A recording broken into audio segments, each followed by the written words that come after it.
नमस्कार मेरे प्यारे सभी दर्शकों। आज के इस वीडियो में एक बहुत ही बेहतरीन हास्यप्रद किस्सा मैं लेकर के आया हूँ। चार मूर्खों का जबरदस्त कहानी। नाम से ही पता चला चार मूर्ख। यह जो कहानी है बहुत ही आपके दिल को छू जाएगी, बेहतरीन है, जबरदस्त है और आपको हंसी भी आएगी। तो इसलिए आप इस कहानी के अंत तक अवश्य ही बने रहेगा।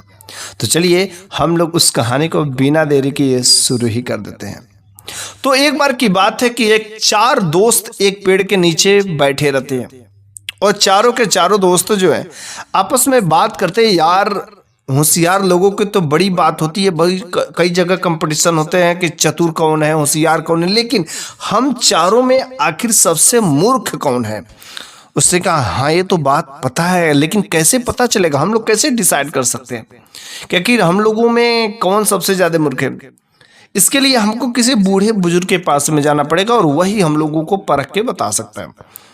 फिर वे चारों मूर्ख किसी बूढ़े बुजुर्ग को ढूंढने लगे। तो ढूंढते ढूंढते एक मंदिर के पास पर पहुंचते हैं। तो वहां पर उस मंदिर का एक जो साधु बाबा वहां पर बैठे रहते हैं। तो चारों मूर्ख वहां पर जब पहुंचते हैं तो साधु बाबा से कहा कि साधु बाबा आप बड़े ही भगवान की भक्ति भाव करते हैं और लोगों का न्याय भी करते हैं। आज हम लोगों में कुछ चीज आपको पहचानना। उसने कहा बताओ तुम्हें क्या दिक्कत है, क्या परेशानी, क्या चाहते हो। फिर चारों ने कहा बाबा हम लोगों में एक जो है डिसाइड करना है, एक निर्णय आपको बताना है कि हम चारों में सबसे मूर्ख कौन है। बाबा ने कहा अरे बड़े अजीब की बात है, सब लोग होशियार की बात करते हैं, चतुर की बात करते हैं, बुद्धिमानी की बात करते हैं, ईमानदारी की बात करते हैं, लेकिन तुम सब मूर्ख की बात करो। उसने कहा हाँ हम लोग अपने आप में देखना चाहते हैं कि सबसे बड़ा मूर्ख हम चारों में कौन है। उसने कहा ऐसे तो मैं दे करके मैं कैसे बता सकता हूँ, कोई तुम सब अपना जो किस्सा बताओगे, कोई अपना साथ में घटित हुई घटना बताओगे, तब तो मेरे को पता चलेगा कि कौन सबसे ज्यादा मूर्ख है। उसने कहा हाँ। तो एक चोर जो रहता है, एक उसमें जो रहता है मूर्ख, वह जो अपना किस्सा बताता है। वह कहता है कि बाबा जी देखिए एक बार की बात है कि मेरी जो नई नई शादी हुई थी, और जब नई नई शादी हुई थी तो ससुराल अभी मैं एक ही बार गया था और दूसरी बार जो है सोचे जाने के लिए। तो मेरी सास मेरी माँ ने कहा कि देखो बेटा तुम जो है अभी नई नई शादी हुई है और ससुराल जा रहे हो, तो ज़्यादा बकझक मत करना, ज़्यादा बोल चाल मत करना, बस हाँ या ना में जवाब देना। फिर वह जो है चले गए मैं तो ससुराल। जब मैं वहां पर गया तो सबसे मेरी सासू माँ ने आई, आवा भगत की पानी पीने पीने के दी। तब तक जो ससुर भी आया तो ससुर ने पूछा अरे दामाजी सब ठीक ठाक है ना। मैंने कहा ना। फिर उसने पूछा क्या कोई परेशानी है क्या। उसने कहा हाँ। तो आप घबराइए नहीं, क्या कोई शर्म की बात है क्या। ना।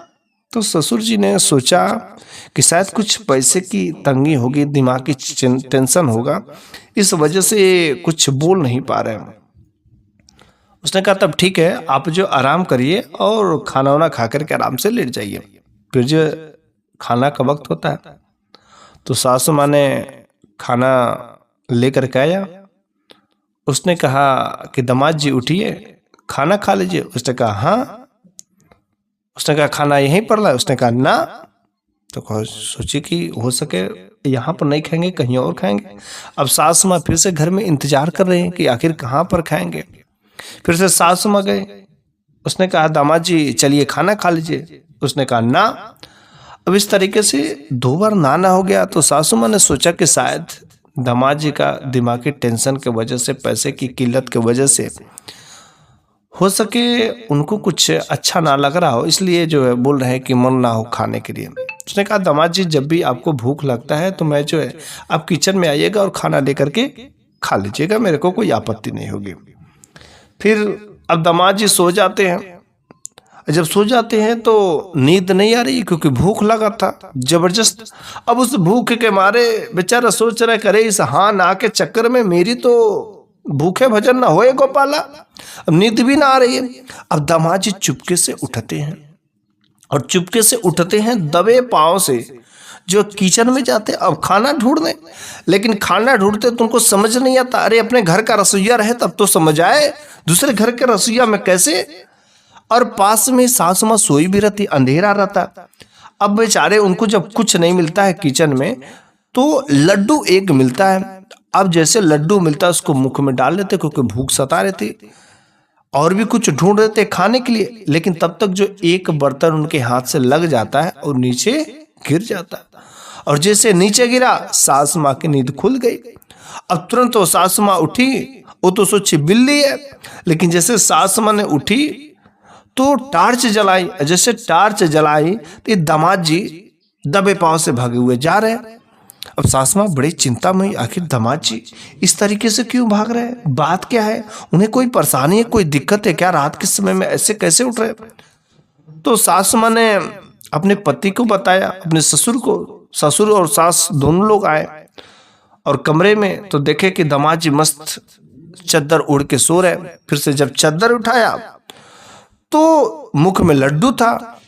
मुख में लड्डू था तो एक साइड में फूला हुआ था, दामाद जी खा भी नहीं पाते क्योंकि तुरंत वे लोग आए, एक साइड दबाए हुए थे। तो सासू माँ ने सोचा कि दामाद जी जब आए थे तो बिल्कुल ठीक ठाक थे। ससुर ने भी कहा हाँ ठीक ठाक तो, लेकिन रात्रि के समय में अचानक एक कैसे एक साइड फूल गया, बात क्या है। वो कुछ बोलना चाहते थे, पूछ रहे थे दामाद जी क्या हुआ, लेकिन बेचारा कुछ बोल नहीं पा रहे थे क्योंकि उसकी चोरी पकड़ी जाएगी। अब उन लोगों को सजा कि शायद कोई बीमारी हो गई, सूजन आ गया, कुछ फूल गए। तो बगल में ही डॉक्टर रहते थे उनके पड़ोसी में, वे लोग रात्रि के समय उस डॉक्टर को बुला लाए। तो डॉक्टर जब आया तो डॉक्टर भी बड़ा देख करके हैरान हुआ, तो हैरान का इतना बड़ा फूल कैसे गया। तो डॉक्टर ने जब इधर से दबाया तो उधर को चला गया। उसने कहा अरे यार ये कौन सी बीमारी है, इधर फूला हुआ था तो इधर दबाए तो उधर चला गया, फिर से उधर दबाए इधर चला आया, फिर से डॉक्टर ने फिर से एक दो बार दोनों ओर से दबाया तो बीच में चला गया। डॉक्टर ने कहा बड़ी हैरान की बात है, ये कौन सी बीमारी है। फिर डॉक्टर ने कहा मुंह खोलो। मुंह खोल करके चिमटा डाला, चिमटा डाल करके लड्डू देख करके डॉक्टर भी हंस के आ गया। फिर जो उसने कहा कि अरे दामाद जी अगर आपको भूख लगी थी तो मांग लिए होते, चोरी करने की क्या जरूरत थी, कि अरे इतने बड़े बेवकूफ कैसे आप बन गए। फिर पहला जो मूर्ख उसने बता दिया। अब दूसरी की बारी आती है। दूसरा भी कहता है कि मेरा भी किस्सा जो ससुराल से ही है। अभी नई नई शादी हुई थी तो मैंने सोचा कि वहां पर चले देख लेते हैं। तो वहां पर अभी मेरी पत्नी वहीं पर थी, तो मेरा ससुराल दूर था। तो मैंने अपनी माँ से कहा कि ससुराल जाना है। तो माँ ने कहा कि बेटा देखो ससुराल काफी दूर है और तुम जो पहली बार ही जा रहे हो इसलिए अच्छे नए कपड़े पहन करके जाना। तो चूंकि पहले के जमाने में गाड़ी घोड़ा नहीं रहते थे तो वह जो अच्छे नए कपड़े पहन करके निकला दिन के समय में। और जब दिन के समय में निकला तो कुछ दूर चलते चलते शाम हो जाती है। तो जब शाम हो जाती है, रात्रि हो जाती है, तो वह सोचता है कि यार आखिर अब तो हम सुबह में ही पहुंचेंगे तो इससे बेहतर है कहीं आराम क्यों ना कर लेते हैं। उसको एक झोपड़ी दिखती है और वो सोचता है कि रात के समय में कौन देखेगा, यहाँ पर इस झोपड़ी में अपने कपड़े उतार देता हूँ और मैं जो है गमछा पहन लेता हूँ और फिर जो है सुबह होगा तो हम फिर से चलेंगे, वहां पर देखेंगे। तो वो उस झोपड़ी में रुका, लेकिन झोपड़ी में कोई था नहीं। उसने सोचा यहीं पर रात गुजार लेंगे, लेकिन उसको भूख सता रही थी। अब बेचारा वह गमछा लपेट करके और बनियान पहन करके सोने चला, वहीं पर आराम किया। लेकिन उसको जब भूख सताई तो वह जो है सोचा मेरे को भोजन कहाँ मिलेगा। तो पास की कुछ दूरी पर देखा कि एक घर बना हुआ। उसने कहा कि चलो वहीं पर जो है हम 2 रोटी मांग लेंगे और वहां पर खा लेंगे। लेकिन जब वो वहां पर पहुंचता तो उसे नहीं पता था कि यह मेरे ससुराल का ही नया नया घर बना और यही है, उसको कुछ नहीं पता था। अंधेरा का समय था, अंधेरा था। और वह जो है घर पर पहुंचा तो कहा कि अरे भाई मेरे को जोर से भूख लगी, क्या मेरे को कोई भोजन दे देगा। तो अंदर से सासू माँ थी, उसने सोचा कि शायद कोई गरीब जो है भूखा होगा और उसने अपने बेटी से कहा कि जाओ बेटी ये 2 रोटी ले लो और कुछ सब्जियां जाओ दे दो। और यह जब आया तो मोमबत्ती हाथ में ली हुई थी। और जब हाथ में मोमबत्ती ली हुई थी तो इसने देखा अरे ये तो मेरी पत्नी है और मैं तो अपने ससुराल ही आ गया हूँ। अरे जैसे देखा कि वह सोचा कि पीछे मैं भागूं, लेकिन अंधेरा था तो पीछे जो गोबर का ढेर लगा हुआ था बस उसी गोबर में गिर गया। जब गिर गया तो उन लोगों ने उसको निकाल करके नहलाया धुलाया, फ्रेश हुआ। अब ससुर और सास दोनों लोगों ने पहचान लिया, दामाद जी आप, अरे आप यहाँ पर कैसे हो। उसने कहा हाँ। फिर जो सारा किस्सा बताया। ससुर ने कहा, अरे दामाजी इतने बेवकूफ करने की क्या जरूरत है, अरे हमें तो आपसे मतलब है, कपड़े से क्या मतलब, आपने कपड़े क्यों निकाल दिया। फिर उसने कहा, इतने बड़े बेवकूफ तो मैंने नहीं देखा। इस तरीके से दो लोगों की तो बात तय हो जाती है। तीसरा अब जो कहता कि साधु बाबा, अब जो मेरा किस्सा भी ससुराल से ही है। एक बार की बात है कि जो मेरी सास का तबीयत जो खराब हो गया था, सास का तबीयत खराब था, तो मैं, मेरी पत्नी और बच्चे घर पर ही थे। तो मैंने अपने पति से कह दिया कि देखो बच्चों को देख देख भी करना है, तुम जो घर पर रहो और मैं जाता हूँ सास का तबीयत जो हाल चाल लेकर के आता हूँ। फिर जो है वह चला गया। लेकिन जब वहां पर पहुंचते हैं तो घर पर कोई था ही नहीं, केवल सास माँ थी, जो साले थे और जो ससुर थे खेत में चले गए थे काम करने। सास माँ की तबीयत जो है उतना ठीक नहीं थी, ठीक नहीं चल रही थी। तो वहां पर बैठते हैं, लेकिन सास माँ ने किसी तरीके से पानी उनी पीने की व्यवस्था किया और वहां पर खाना वाना खाया। तो उसने कहा, बाकी घर के लोग कौन है, कहाँ हैं। तो उसने कहा, सब लोग जो है खेत में गए हैं काम करने के लिए और उन लोगों के लिए भोजन लेकर के जाना है। तो मैं खाना पैक कर दे, तो आप यहाँ पर बैठिए और मैं जो उन लोगों को खाना दे करके आती हूँ।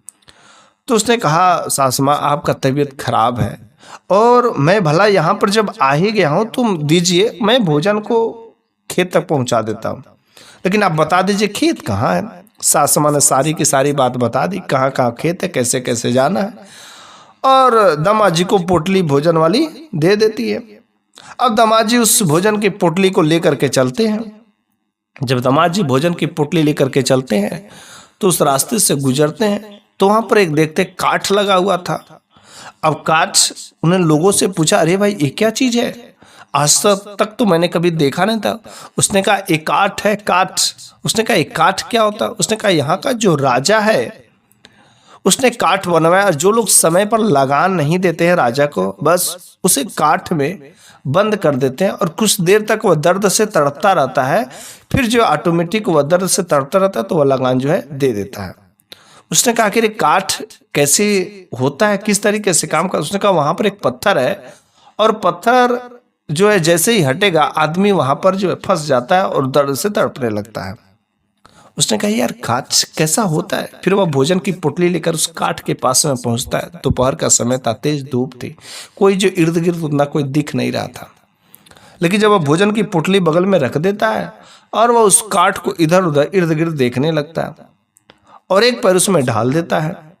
लेकिन जैसे एक पैर उसमें डालता है तब तक एक कुत्ता आता है और भोजन की पोटली उठा करके लेकर के भाग जाता है। अब उसे कुछ समझ नहीं आता, उसके ऊपर जो पत्थर रखे गए थे वही पत्थर उठा करके मार देता है। अब जैसे पत्थर उठाता है उसका पैर उसमें फंस जाता है उस काठ में, और जैसे ही फंसा अब बेचारा दर्द से चीखने लगा, चिल्लाने लगा। अब कोई जो वहां पर दोपहर का समय था, कोई बचाने वाला नहीं था। 1 घंटा हो गए, 2 घंटे, कोई इधर उधर से गुजर नहीं था। दामाजी उधर फंसे हुए। अब इधर इंतजार करने के बाद ससुर और दोनों के दोनों बेटे साले साहब घर पर पहुंचते, अपने पत्नी पर खूब गरजते बरसते, अरे तुम भोजन नहीं लेकर गई, हम लोग इतने भूख प्यास से तड़प रहे थे, अरे क्या करिए हो घर पे। उसने कहा, भोजन, अरे मैंने तो आपके लिए भोजन भिजवाई थी। उसने कहा, किससे भिजवाई थी, कोई तो नहीं लेकर गया था। उसने कहा, दामाद जी आए थे और दामाद जी तो लेकर गए। उसने कहा, दामाद जी यहाँ पर कैसे, कोई भोजन वोजन लेके कोई नहीं गया था। अब जो है सासू माँ ने कहा कि दामाद जी आते हैं। अब जो ससुर और साले साहब दोनों लोग अपने दामाद को ढूंढने लगा, आखिर भोजन की पोटली लेकर गए तो गए कहाँ। तो हर लोगों से पूछते, क्या किसी को देखा, मेरे दामाद जी को देखा, मेरे दामाद जी को देखा। तो पूछते पूछते एक व्यक्ति ने बता ही दिया कि हाँ हाँ, शायद आपके घर पर कोई मेहमान आया था और वो काठ में फंसा हुआ है।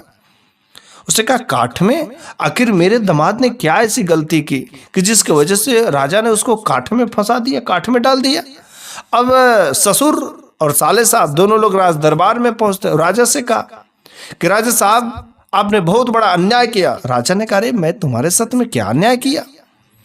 तो ससुर ने कहा कि देखिए, मेरा दामाद ने क्या ऐसा गलती कर दिया, क्या गुनाह किया है कि जिसकी वजह से आपने उसको काठ में डाल दिया, दर्द से तड़प रहा है। उसने कहा, मैंने काठ में डाला आपके दामाद को।